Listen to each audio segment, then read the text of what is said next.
This is the lawnmower, and there's not much that my wife loves to do more in life than to just absolutely wreck this mower and have me work on it. So what she recently did is she hit a tree stump, but you can see this mower's been through a lot. First, my son messed up the hood, and so now we don't have a hood because it doesn't work. Like, it wouldn't stay on, it got melted. They ran it into something. My son had flipped it at one point. He decided to try to autocross this and flatten two of the right tires, so I just filled them with slime and they still keep going flat. My wife hit a propane tank at one point, and I had to make a custom, I don't know what this is called, but it's the bar on the front that holds part of the deck attached to the frame of the mower. What else did I fix on this? I've had to fix the deck a bunch of times. One of the times I just hit it with a hammer a bunch. This time I'm not sure what I'm going to do yet until I take it off, because she hit a tree stump with it and it actually managed to wedge the blade in the tree stump. So I'm hoping that it just bent the shaft. I'll show you, but I'm hoping that it just bent it through the deck and not actually the shaft itself, because I don't want to buy that. She keeps saying we need a new mower, and although she's right, this one still works. And realistically, to survive her and my son, I really need like a bush hog or something like that, like something that can just tear a yard up. Oh, there's a deer up there. They heard me talking about him. Yeah, so I really could use something more like a bush hog behind a real tractor, just so that my wife could hit whatever she wants and it won't mess the mower up. Because this isn't going to keep surviving her, and I'm getting really tired of fixing it. So let me get you a little closer and I'll show you what I'm talking about. So this is the part right here I was talking about, and you can hear it as I spin the blade around, because I had to take the brakes off because they got broken. Weird, right? You can hear that the blades are making contact with the deck back that way some. And this is, oh yeah, that's definitely sitting at an angle in here. It doesn't look like it's wobbling much, so I just got to bend this that way some. That's what it looks like. So I'm gonna have to drop the deck, which I didn't want to do. I was hoping to not have to do that, but you know, got to do what you got to do, or whatever they say. I don't know. Man, it's getting hot out. Well, humid mostly. It's gonna rain soon. I hope I can get this done before it rains. So to take the deck off, there's just a bunch of cotter pins like you get on a tow dolly, and then washers. And I used to view this as like a really big deal, and now it's just like a mild inconvenience. There's just two on this side and two on that side, and the one on the front. Make sure the belt's unhooked, and then now it's unattached.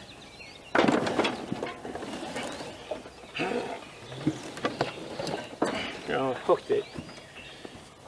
Oh, yeah, I don't want to break that. These are way too fucking expensive for what they are.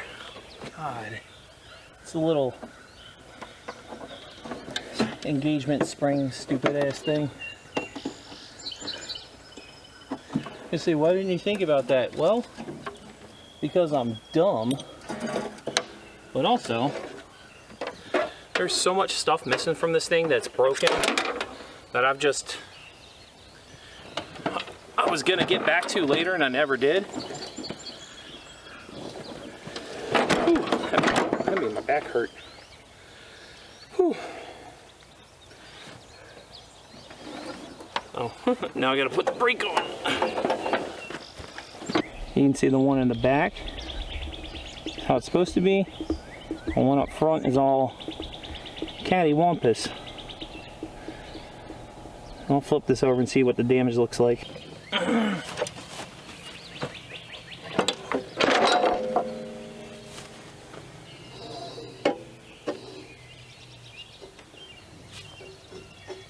Well, the blades aren't all that bad, but we've hit all sorts of stuff with this. So there's actually a crack in the deck right there. It's cracked here. It's got a little crack over here. And it's cracked right here. So this, yeah, it got clobbered pretty good. This is also the side that, you know, she tends to hit stuff on this side a lot, so that's all broke off. Like the mower deck itself is definitely on its last legs, but I mean the mower still runs and everything still works on it. Yeah, let me go. I got an idea. I think it'll work to at least get it running for a little while longer until we can get something different than this, because seems like this was one of those situations where, like, you know, when somebody has a car, then they wreck it, they get a dent in it or whatever, and they're like, nah, fuck it, it's already fucked up. I think that's what's happening with my mower. So I got an idea.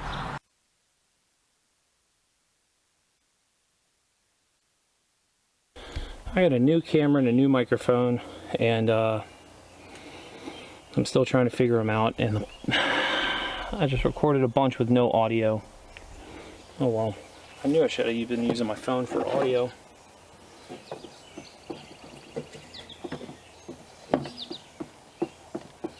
So that won't spin. That one does. That's actually against the fucking ground. So that's not good.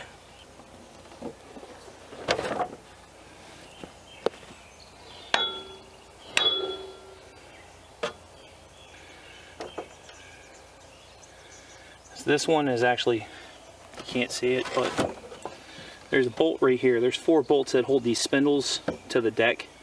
This one's actually pulled through one of the spots where the deck is broken. So what I might do is try and take out the other 3 bolts. I think they're 10 mils. I'll take them out. Maybe see if I can straighten this spot up a little bit. I'll run some welds across it if I have to, but I gotta make sure that everything's in the right spot first. Let me go get my tools. Okay, so taking this apart, I thought I had this locked one way. It was just locked. It started spinning, and I just felt air by my wrist while I was taking the top bolt out, so that was harrowing. And then because this little drive pulley had never been off, I basically had to thump it, like pull this and try and thump it against this. But you can see this is mangled pretty bad, and everything is bent in a certain direction. Now, me jacking it up and bending it helped reform it some, but like this part here is underneath of this side, so either I'm gonna have to trim it, or I'm just gonna have to try and beat this into shape. But there's cracks around this one, and this one. They're all pretty rough. So I'm gonna go eat dinner. I think it's gonna start raining. Hey Siri, is it gonna rain tonight? It might rain at 2200 hours and then clear up in the next hour. Okay, so it might rain around 10. It's 7:30. I'm gonna pack up the camera for now, and then I'm just gonna knock at this with a ball peen hammer, and then I really gotta weld it back together. I was gonna try and not do that, but it has to happen. Like it's it's already deforming with me pulling at it, so yeah, I'm gonna go eat dinner and show Cricky what's going on with this. Well, I can't see my audio, but whatever. Can't see the audio meter, but I just explained a little bit. Part of this, like this piece right here, needs to bend down towards the deck. Other parts of this need to bend upwards. And then this is all out around here.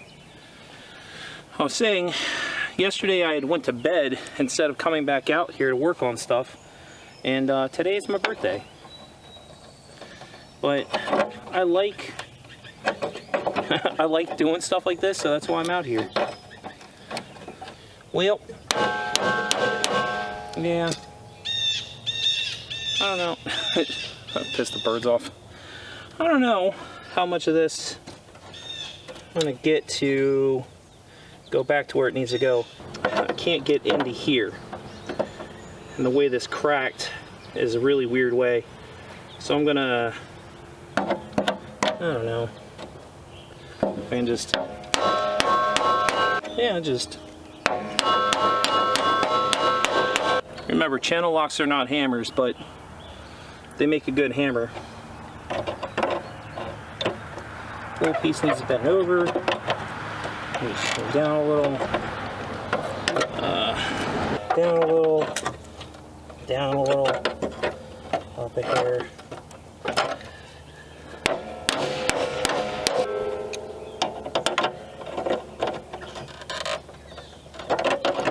Alright. Alrighty. I can go get my wire wheel out. Me looking at these, there's some rust in some of these cracks. So these were already cracked before this happened, like before this last accident happened, so who knows. So I got my welder out. It's hooked up to my little sketchy extension cord. Yeah, this you probably shouldn't do this. This is definitely not the right way to do this, but whatever, it's gonna work when I'm done. So I'm gonna weld all these cracks together and then try and bolt this piece through. I gotta see if that blade's bent. I don't think it is. Wish me luck, because I'm not very good at welding still, even though I've gotten a handful of practice by now. Either I melt what I'm working on, or I get a bunch of cold welds. So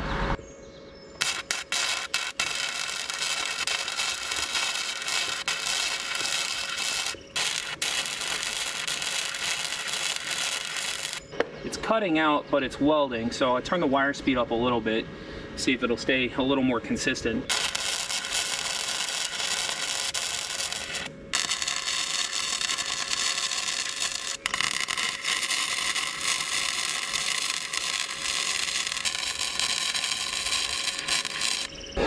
Well, that idea seemed to work a little bit, so I'm just going to keep the wire speed where I got it. All right. I don't weld, right? I'm not a welder. This is just basically me fucking around. So what I did here is I kind of held the stinger a little slower, and then as I got towards where it would be thin, I just wig-wagged across it more, and that seemed to do it. I'm not going to give you close-ups on my welds. They look like garbage.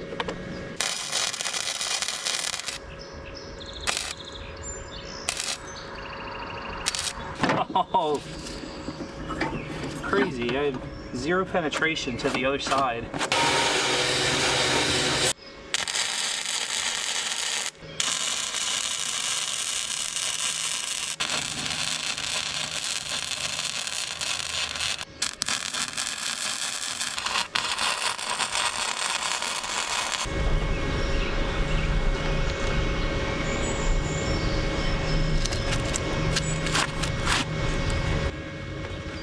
Well, I don't usually when I weld, I leave the heat down because I'm afraid of it. So this time I had the heat up higher than I normally have it, but I also had the wire speed up a ton. And I could feel the wire pushing back a little bit here and there, but it seems to have done the trick. So I'm going to put that sanding disc I got on here, go over some of this, make sure I can still fit the bolts through. If not, I'll get my drill out, waller the holes out some, and then see if I can put that driver on. If it doesn't work, then I don't know what I'm going to do. But I took my angle grinder with, like, I don't know, 80 grit, and ran it across everywhere I welded underneath. And like, yeah, you can see where it's up. It's not totally flat, but I got it somewhat flat in some of the spots. And hopefully that's good enough. I was checking just to make sure that I had enough weld penetration. Now, the moment of truth, these are just like little, yeah, they're like M8 bolts or something. So, yeah, they're gonna go through just fine. I kind of did the same thing on the other side. I just, you know, took that flap disc across it. Not really to clean it up for any reason, because, you know, like, who's gonna see it? But also mainly to make sure that my bolts will still go in. I want to make sure that the bolts would go in and also have something to attach to still. So far, so good. Don't be like me. Don't work like me. Because I am a wreck.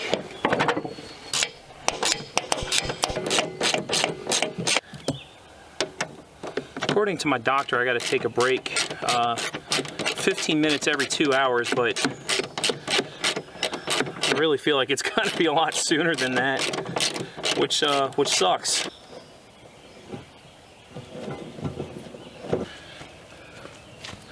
Put the pulley back on. See if I can. I'll just. Oh. Ain't getting far without a battery. That was a real. That was real. That's not screwing around. That's actually me.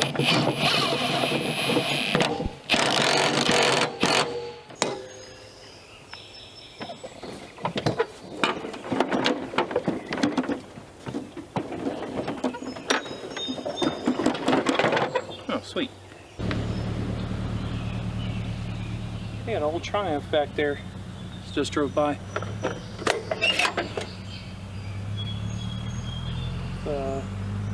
The Spitfire, it's not the GT6. My dad had a GT6. I want to get the story right. I don't want to make it sound like anybody was really bad here. So, alright, so my dad had a GT6 in the United States. I think he bought it, well, I don't know, it's hard to say. My one uncle insists that he bought it in 1970, but my dad told me it was 75, so I'm inclined to believe what my dad had told me. Dad had a 69 GT6, and he bought it to replace his Triumph, or his Jaguar, after his Jaguar got firebombed in Greece. He drove it around for quite a while. I looked around, I can find pictures of it, but he left it with my uncle, and for some reason my uncle, I guess, thought he couldn't take care of it or something, and he left it up on my grandfather's property, my papaw, and on a mountain in Tennessee.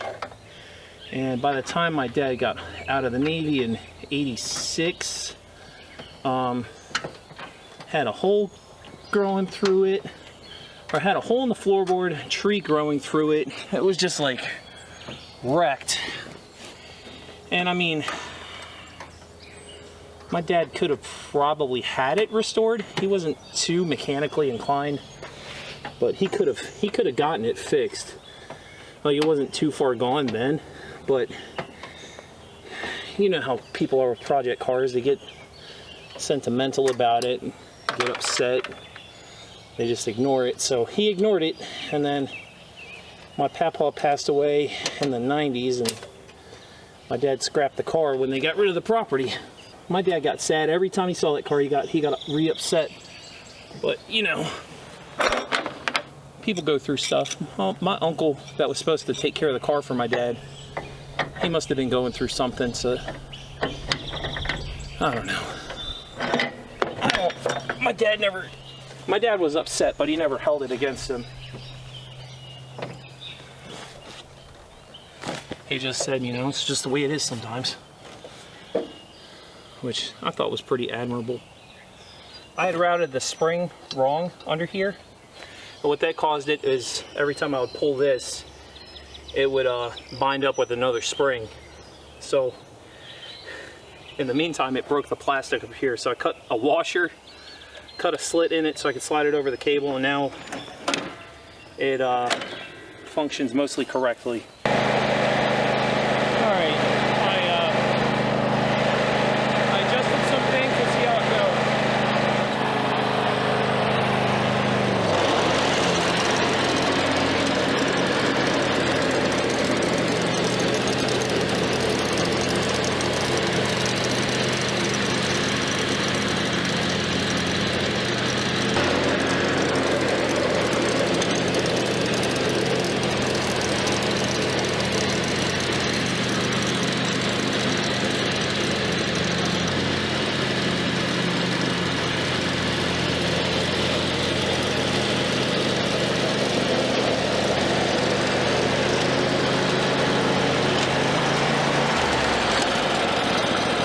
So yeah, I'm finished up with the mower. It worked. I did hear the blade doing some self-clearancing under the deck. I could probably check that out and see what's going on under there, but really the deck needs to be entirely replaced at this point. It's just, it's totaled. It still cuts, but like, you know, all of the linkages are messed up at this point, mainly from when she hit the propane bottle and it exploded under it. Like I had to make a custom front, you know, suspension point. So yeah, the brakes on it don't work. So basically, as soon as you turn it on, the blades start to spin up a little bit. When you engage them, they ramp up in speed.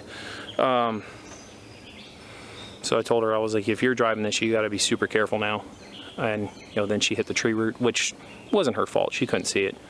But it's cutting again at least. I got to get my weed whacker out to take care of some of this. She found a bell, like an old cast iron bell, like a yard ornament bell. She found that and brought it home the other day being last year. And we haven't moved it yet, so I got to move that. So I'm actually filming this on the 26th, which is my birthday.